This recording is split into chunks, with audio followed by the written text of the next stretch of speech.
فقلنا يا آدم اسكن أنت وزوجك الجنة وكلا منها رغدا حيث شئتما ولا تقربا هذه الشجرة فتكونا من الظالمين.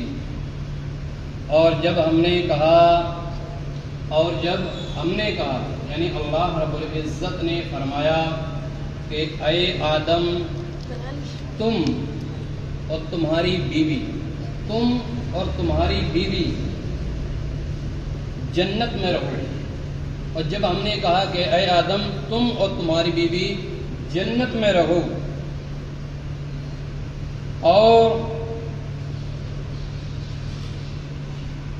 بے روک ٹوک جو چاہو کھاؤ جیسے چاہو رہو جو چاہو کھاؤ بے روک ٹوک تم پہ کوئی پابندی نہیں ہے.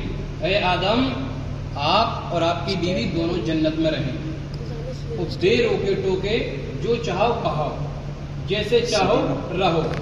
لیکن ایک شرط ہے ایک چیز ہے اور وہ کیا ہے وہ یہ ہے کہ وَلَا تَقْرَبَا هَذِهِ الشَّجَرَةَ فَتَكُونَ مِنَ الظَّالِمِينَ.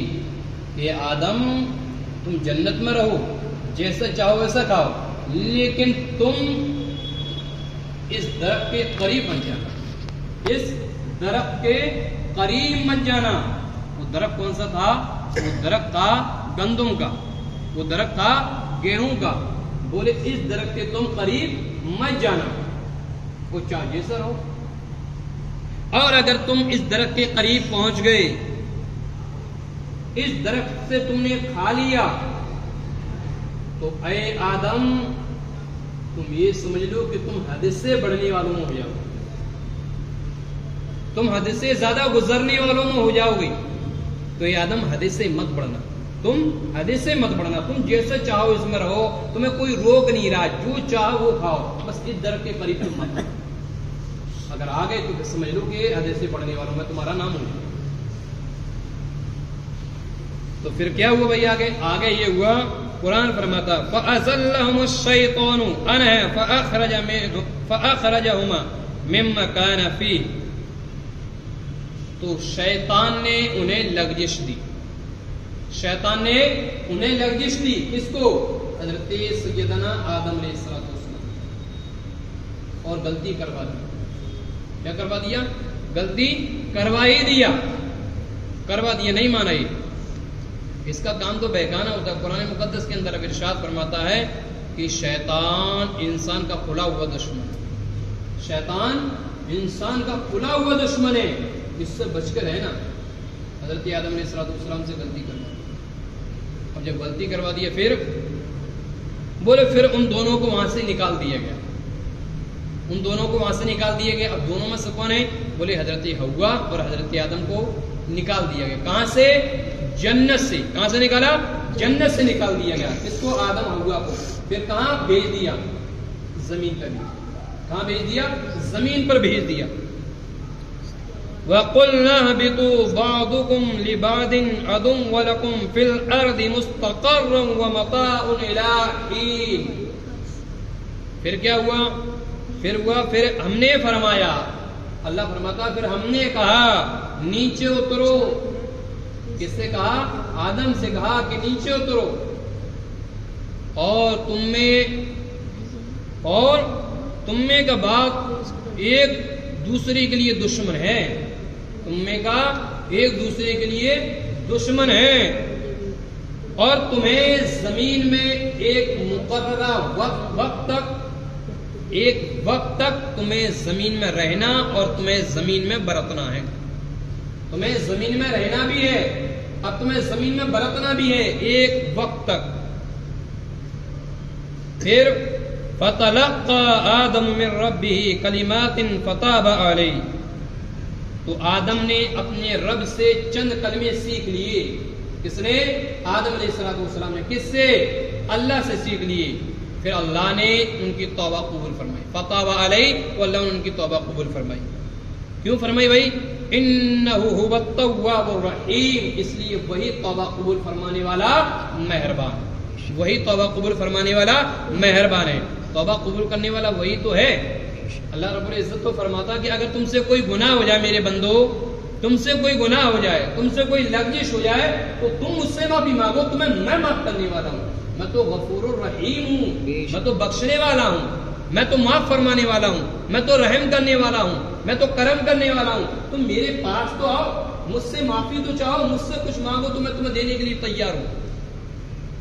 جب زمین پر حضرت آدم علیہ السلام آئے تو مفسرین یہ کہتے ہیں کہ 300 سال تک اپنی اس غلطی کی وجہ سے 300 سال تک روتے رہے آدم علیہ السلام کہ مجھے یہ کرنا نہیں تھا.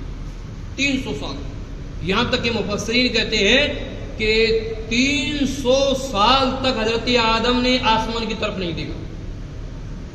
300 سال آسمان پہ ہی نہیں دیکھا. کیوں؟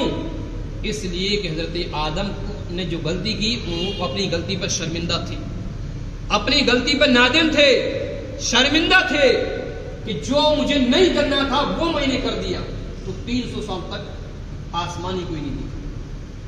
اور اتنا روئے مفسرین یہ کہتے ہیں اتنا روئے کہ حضرت ایوب علیہ السلام تو کچھ بھی نہیں روئے.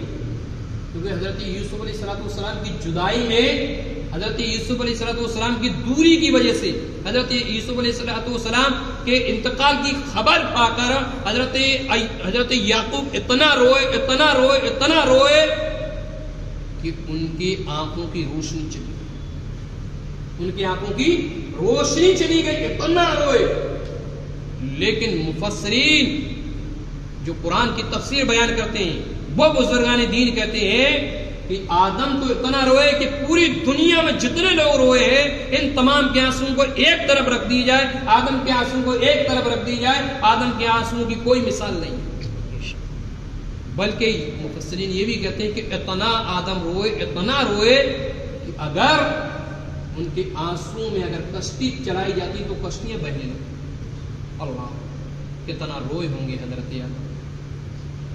پھر انہوں نے اپنے رب سے چند کلمے سیکھ لیے. اب غلطی تو ہو گئی، 300 سال روتے رہے، اللہ کی بارگاہ میں معافی چاہتے رہے، اللہ کی بارگاہ میں دامن پھیلاتے رہے، نادم ہوئے، شرمندہ ہوئے. بہت دعا کی حضرت آدم نے، بہت دعائیں کی اللہ کی بارگاہ میں کہ میرے رب مجھے معاف فرما دے، اللہ غلطی ہوگی معاف فرما دے. بہت دعا کی لیکن ان کی دعا قبول نہیں. پھر حضرت آدم نے کہا اے اللہ ہم نے اپنی جانوں پر ظلم کیا، اللہ میں نے اپنی جان پر ظلم کیا، میرے مولا اب مجھے معاف کر دے اپنے حبیب جناب محمد رسول اللہ کے صدقے سے، اپنے نبی کے صدقے سے مجھے معاف فرما دے. اللہ تب رب نے ارشاد فرمایا آدم تو نے انہیں کیسے پہچانا؟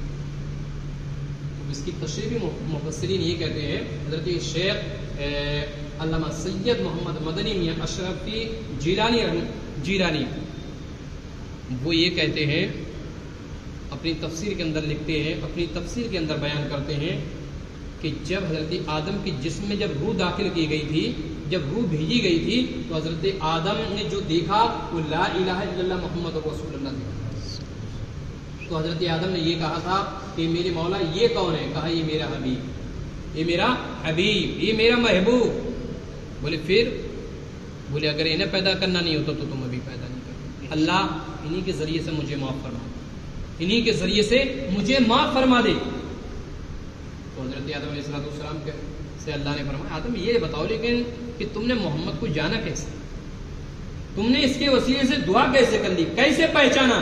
تو حضرت آدم نے جب کہا تھا میرے رب میں نے جب جسم میں میرے روح لگی گئی، جب آنکھوں سے میں نے دیکھا تو سب سے پہلے لا الہ الا اللہ محمد رسول اللہ ہی دیکھا تھا. میری جو نظر پہنچی سب سے پہلے وہ لا الہ الا اللہ محمد رسول اللہ پر پہنچی.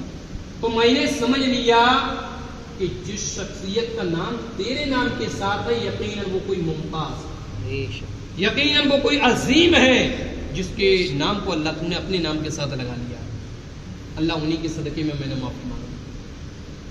تو اللہ رب العزت نے فرمایا صدقت یا آدم، صدقت یا آدم انہ لحب الخلق الی ما اذا سالتنی بحقہ فقد غفرت لک ولولا محمد ما خلقتک وما غفرت. آدم تم نے صحیح کہا، جس کا وسیلہ، جس کا ذریعہ تو نے میری بارگاہ میں دیا ہے وہ تمام مخلوق میں سب سے زیادہ افضل ہے۔ اور اے آدم، جب تم نے ہمارے حبیب کے صدقے میں بخشش مانگی لی ہے، آدم ہم نے تمہیں معاف کر دیا، آدم ہم نے تمہیں معاف کر دیا۔ اسی لیے نا سیدنا امام اعظم نے کہا تھا انت الذی لم توصل آدم من ذلۃ بک فاصابہ بابا، کہ اللہ کے رسول آپ کی شان تو وہ ہے کہ سیدنا آدم نے بھی آپ کو اپنی مغفرت، اپنی بخشش کا ذریعہ بنایا تھا۔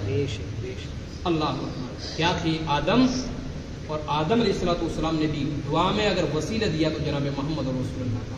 اس چیز سے اندازہ لگا لیں کہ حضرت نبی پاک صلی اللہ علیہ وسلم کا بارگاہ الہی میں کیا مقام ہوگا، ہمارے اور آپ کے آقا کا اللہ کی بارگاہ میں کیا مقام ہوگا کہ جب نبی اگر دعا کر لے 300 سال تک ہونے کے بعد بھی دعا کر لے، اللہ ان کی بھی دعا قبول فرما لے۔